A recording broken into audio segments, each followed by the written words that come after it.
नमस्कार दोस्तों, स्वागत है आप सभी का अनसुनी हट के एक और हैरान कर देने वाले बहुत ही डरावने एपिसोड में। दोस्तों, आज की इस वीडियो में मैं आप लोगों के सामने एक बहुत ही डरावनी भूतिया घटना की कहानी लेकर आ चुका हूँ। दोस्तों, आज की कहानी की ओर बढ़ने से पहले अगर आपने अभी तक हमारे चैनल को सब्सक्राइब नहीं किया है तो अभी कर लें, ताकि आप भी हमारे इस परिवार का हिस्सा बन पाएँ।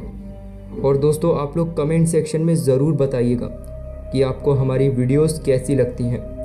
तो दोस्तों, चलिए बढ़ते हैं आज की इस भूतिया कहानी की ओर। दोस्तों, ये बात है आज से करीब 30 साल पहले की, जब बिहार के गांव में एक परिवार रहा करता था। उस परिवार में कुल 4 लोग थे, जिनमें से एक था राहुल की पत्नी और उनके 2 बच्चे रिया और मिकुल। दोस्तों, इनका परिवार बहुत ही मुश्किल से अपनी ज़िंदगी काट रहा था। राहुल और राहुल की पत्नी गांव के एक पास की फैक्ट्री में काम किया करते थे और रिया और मेहुल गांव के ही एक सरकारी स्कूल में पढ़ाई किया करते थे। दोस्तों, राहुल और राहुल की पत्नी मीना एक कपड़े बनाने की फैक्ट्री में काम किया करती थी। कभी कभी दोनों को अपने समय से ज़्यादा भी काम करना पड़ता था, क्योंकि फैक्ट्री में ज़्यादा काम हो जाया करता था। लेकिन राहुल और मीना अपनी पूरी लगन से काम किया करते थे, चाहे उन्हें कितनी भी देर हो जाए। ऐसे ही एक दिन दोनों अपनी फैक्ट्री में काम कर रहे थे। रात के करीब 10 बज चुके थे। मीना को देखकर ऐसा लग रहा था जैसे उसका शरीर पूरी तरह से थक चुका हो और मीना की आंखों में नींद झलक रही थी। लेकिन फिर भी मीना काम कर रही थी, क्योंकि आज फैक्ट्री में बहुत बड़ा ऑर्डर आया हुआ था। सभी लोग अपना काम जल्दी निपटाने की कोशिश कर रहे थे कि तभी मीना की साड़ी का दुपट्टा कपड़े काटने वाली मशीन के नीचे आ गया। मीना ने अपने दुपट्टे को निकालने की पूरी कोशिश की, लेकिन वो अपने दुपट्टे को नहीं निकाल पाई और मीना का शरीर उस मशीन में फंस गया और मीना के शरीर के 2 टुकड़े हो गए। देखते ही देखते फैक्ट्री में हड़कंप मच गया। मीना का पति फूट फूट कर रोने लगा, क्योंकि मीना की ऐसी हालत देखकर उसकी रूह कांप उठी। मीना का शरीर 2 टुकड़ों में बंट चुका था और पूरी फैक्ट्री मीना की आवाज़ से गूंज चुकी थी। इसी कारण मीना का पति तरह तरह से सदमे में जाने लगा। अगले दिन मीना के शरीर का अंतिम संस्कार किया गया। दोस्तों, इस घटना के बाद मीना का पूरा परिवार टूट चुका था। दोस्तों, राहुल अपने बच्चों को लेकर उस गांव से चला गया और फिर कभी वो उस गांव में नहीं लौटा। खैर, इस हादसे के करीब 10 दिन बाद गांव का एक बंदा उसी फैक्ट्री से गुजर रहा था। जैसे ही वो फैक्ट्री के पास पहुंचा कि उसने फैक्ट्री के अंदर से किसी औरत की रोने की आवाज़ सुनी। आवाज़ सुनकर वो चौंक गया और अपनी चलने की रफ्तार बढ़ा दी। अगले दिन यह बात उसने गांव के लोगों को बताई, लेकिन किसी ने भी उस पर यकीन नहीं किया। जैसे दिन बीतते गए, वैसे ही एक एक करके उस फैक्ट्री की घटनाएं पूरे गांव में फैलने लगीं और फिर एक दिन पूरे गांव वालों को यकीन हो गया कि मीना की आत्मा वापस आ गई है। मीना की आत्मा को मुक्ति नहीं मिली।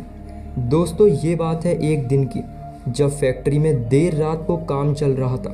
रात के करीब 10:30 बज रहे होंगे कि तभी अचानक फैक्ट्री में एक आदमी की ज़ोर से चीखने की आवाज़ आई। सारे लोग जैसे ही उस आवाज़ का पीछा करते हुए वहां पहुंचे तो देखा मीना की तरह उस आदमी का भी शरीर उस मशीन के नीचे आ चुका था और उस आदमी के ज़मीन पर 2 टुकड़े पड़े हुए थे। जिन्होंने भी ये हादसा देखा, वो हादसा उनके दिमाग में छप गया और वो कभी भी इस हादसे को नहीं भुला पाए। उस हादसे के बाद उस फैक्ट्री को पूरी तरह से बंद कर दिया गया और दोस्तों, कहा जाता है कि मीना की आत्मा आज भी उस फैक्ट्री में भटक रही है। खैर दोस्तों, ये बात है इस घटना के करीब 15 साल बाद की, जब इस फैक्ट्री के बगल की कॉलोनी में एक नई फैमिली रहने आई हुई थी। उस परिवार में कुल 5 लोग थे। सुमित के मम्मी पापा और सुमित की बहन जानवी और सुमित की दादी। दोस्तों, सुमित को बचपन से ही अपनी अम्मा से यानी कि दादी से भूतिया कहानियाँ सुनना बहुत पसंद था। उसे भूत प्रेत की बातों में अक्सर बहुत रुचि रहा करती थी। जब भी वह सोता था बचपन में तो वो अपनी दादी से भूत प्रेत की कहानियाँ सुनकर ही सोया करता था। खैर दोस्तों, अब जो सुमित था वो 18 वर्ष का हो चुका था। दोस्तों, अभी सुमित की फैमिली को करीब एक हफ्ता ही हुआ था कि रात के करीब 10 बजे बज रहे थे। पूरी फैमिली के लोग सोए हुए थे कि तभी सुमित को छत से किसी बिल्ली की रोने की आवाज़ आती है, जो कि ज़ोर ज़ोर से रो रही थी। सुमित ने काफ़ी देर तक उस आवाज़ को इग्नोर किया, लेकिन मानो कि वो बिल्ली उसकी छत पर से जाने का नाम ही नहीं ले रही थी कि तभी सुमित ने छत पर जाने का सोचा। वो चुपचाप छत पर गया। जैसे ही उसने दरवाज़ा खोला कि एक काली बिल्ली, जो कि बिल्कुल काली थी, वो उसके छत के नीचे कूद गई। सुमित मानो कि उस बिल्ली को देखकर एक अंदर तक घबरा चुका था कि तभी सुमित की नज़र उसी पुरानी फैक्ट्री पर पड़ी। चांद की रोशनी में वो फैक्ट्री एकदम भूतिया और डरावनी दिखाई पड़ रही थी। तभी उसको फैक्ट्री की दीवार पर कुछ चमकीला सा दिखाई पड़ा, जो कि अंधेरे में लाल लाल सा चमक रहा था। खैर दोस्तों, सुमित ने अपनी आंखों पर जोर डाला और ध्यान से देखने की कोशिश की, तो उसने देखा कि उस बाउंड्री पर एक औरत उल्टी लटक रही थी, जिसकी आंखें लाल चटक चमक रही थीं। सुमित उसे देखकर जोर से चिल्लाया और सीधा नीचे उतर आया। नीचे सभी लोग सोए हुए थे। सुमित भी घबराकर अपने कमरे में जाकर रज़ाई में दुबककर घबराते हुए सो गया। अगले दिन सुमित ने अपनी पूरी दास्तान अपनी दादी को सुनाई कि उसके साथ पिछली रात को क्या क्या हुआ था। सुमित की दादी ने उसे समझाया कि उसने कोई बुरा सपना देख लिया होगा।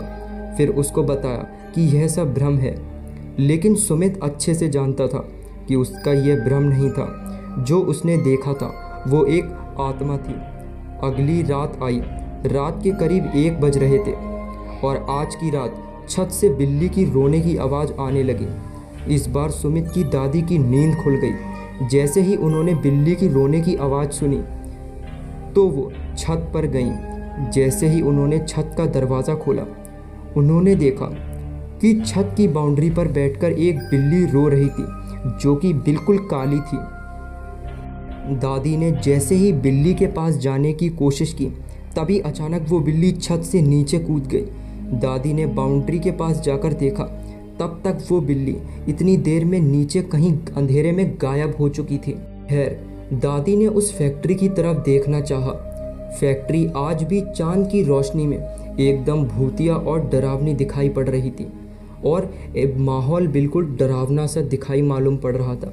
दादी को उस फैक्ट्री पर कोई भी औरत दिखाई नहीं पड़ी कि तभी अचानक दादी को पीछे से किसी औरत की हल्की सी आवाज़ सुनाई दी, जैसे कि दादी के पीछे मुड़कर देखना चाह रहा हो। कि तभी दादी ने जैसे ही पीछे पलटकर देखा, दादी ज़ोर से चीखी और वहीं पर बेहोश हो गई। दादी इतनी ज़ोर से चीखी थी कि उस आवाज़ से घर के सारे लोगों की नींद खुल गई। सारे लोगों ने देखा कि दादी घर पर नहीं है, तो सब लोग ऊपर पहुँचे और ऊपर सुमित भी था। सुमित ने देखा कि उसकी दादी छत पर पड़ी हुई थी। सुमित ने अपनी दादी को गोदी में उठाया और नीचे लेकर गए। नीचे जैसे ही दादी की आंखों पर पानी डाला, उन्हें होश आया और सभी लोग उनसे बस एक ही सवाल पूछ रहे थे कि वो इतनी रात को छत पर क्या कर रही थी। इस पर अम्मा ने उन सभी लोगों को पूरी दास्तान बताई कि अभी अभी उनके साथ क्या हुआ और उन्होंने क्या महसूस किया। दोस्तों, इस पर जो फैमिली वाले थे वो बहुत ज़्यादा घबरा गए और अब सुमित ने पिछली रात की अपनी दास्तान भी अपनी मम्मी पापा को सुनाई। उसकी बहन बहुत ज़्यादा डर चुकी थी। दोस्तों, इस घटना के बाद उस फैमिली ने यह डिसाइड किया कि वो अब इस घर को छोड़ देंगे और दोस्तों कुछ दिन के बाद ही वो फैमिली इस घर को छोड़कर कहीं दूर शिफ्ट हो गई। तो दोस्तों, आप लोगों को आज की यह डरावनी भूतिया कहानी कैसी लगी, आप लोग कमेंट सेक्शन में ज़रूर बताइएगा और ऐसी ही वीडियो के लिए आप लोग हमारे चैनल को सब्सक्राइब कर लीजिए। मिलते हैं आपसे एक और भूतिया कहानी में, तब तक के लिए बाय।